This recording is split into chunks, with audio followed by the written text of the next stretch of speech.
Hello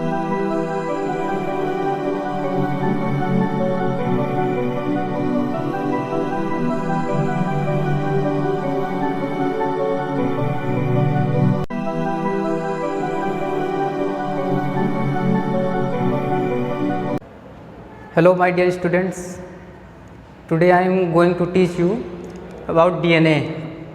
ये आज हम इस वीडियो में आप लोगों के साथ चर्चा करने वाले हैं DNA पे, DNA की डबल हेलिकल स्ट्रक्चर। तो इसके बारे में पढ़ते हैं। वीडियो को देखने से पहले लाइक और सब्सक्राइब करना ना भूलें, जिससे प्रत्येक वीडियो आप तक पहुंच सके। तो इसमें देखते हैं जो DNA होता है क्या होता है। तो जो DNA होता है ये हमारा एक आनुवंशिक पदार्थ होता है, और जो हम पढ़ रहे हैं ये वाटसन एवं क्रिक के द्वारा दिया गया द्विकुंडलित संरचना वाला DNA है। DNA कई प्रकार के होते हैं, 4 प्रकार के, जैसा कि आपके पढ़ रखा होगा। A प्रकार, B टाइप, Z टाइप, इस प्रकार के DNA आप लोग पढ़ रहे होंगे। लेकिन ये जो हमारे वाटसन और क्रिक हैं, तो DNA ये लिख देंगे वाटसन एवं क्रिक।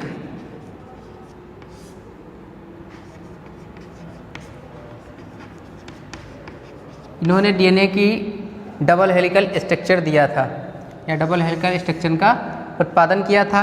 जो DNA होता है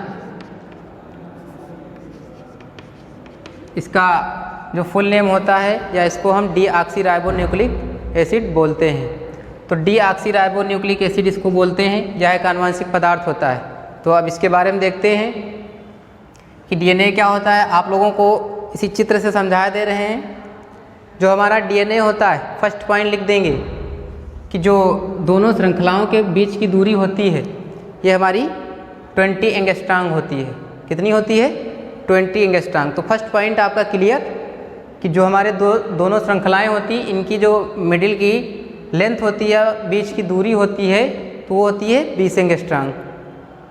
नेक्स्ट पॉइंट देखेंगे कि जो हमारे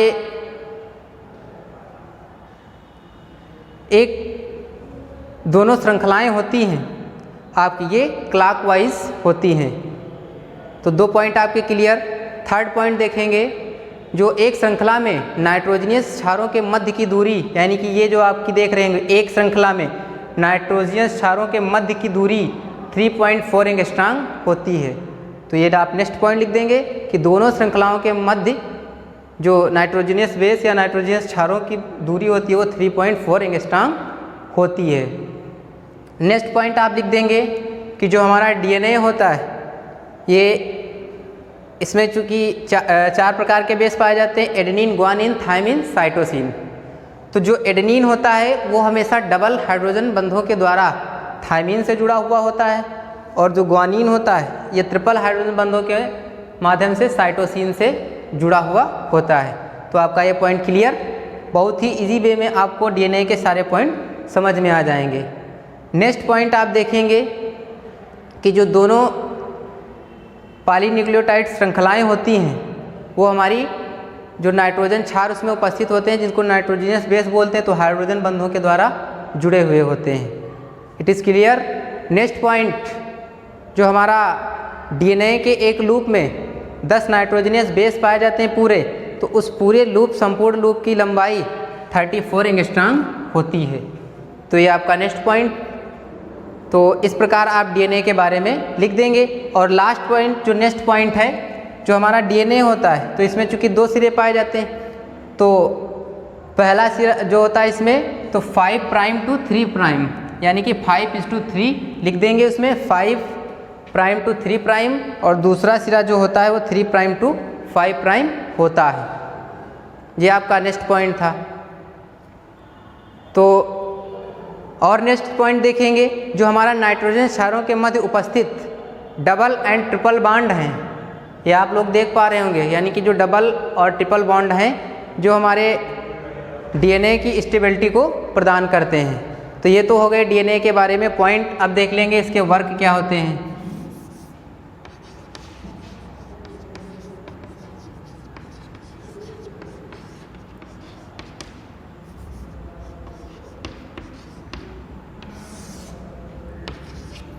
तो जो वर्क होते हैं, तो सबसे पहले अभी हमने इसके बारे में बताया था, डीएनए आनुवांशिक पदार्थ होता है।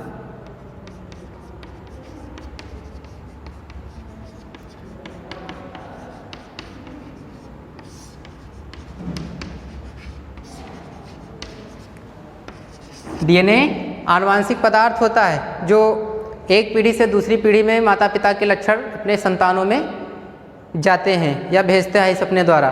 दूसरा, डीएनए से आरएनए का फॉर्मेशन होता है।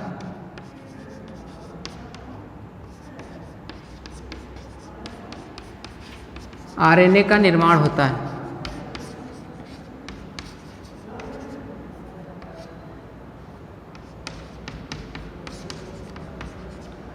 थर्ड पॉइंट या फिंगरप्रिंटिंग के काम में आता है, जिससे किसी अपराधी को पकड़ने में मदद मिलती है। तो इसमें थर्ड पॉइंट लिख देंगे तो डीएनए में जीन तथा गुणसूत्रों का निर्माण होता है, या सीधे लिख देंगे ये डीएनए फिंगरप्रिंटिंग में सहायता करता है।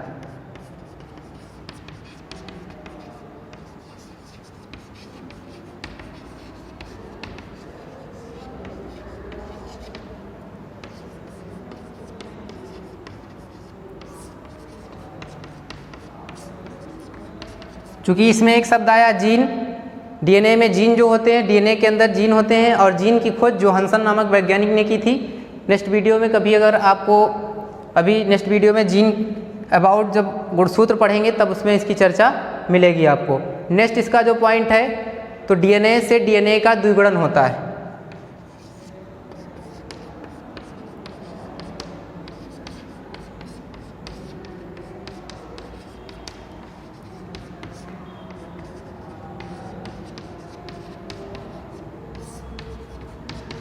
तो इस प्रकार ये आप डीएनए का टॉपिक कंप्लीट हुआ।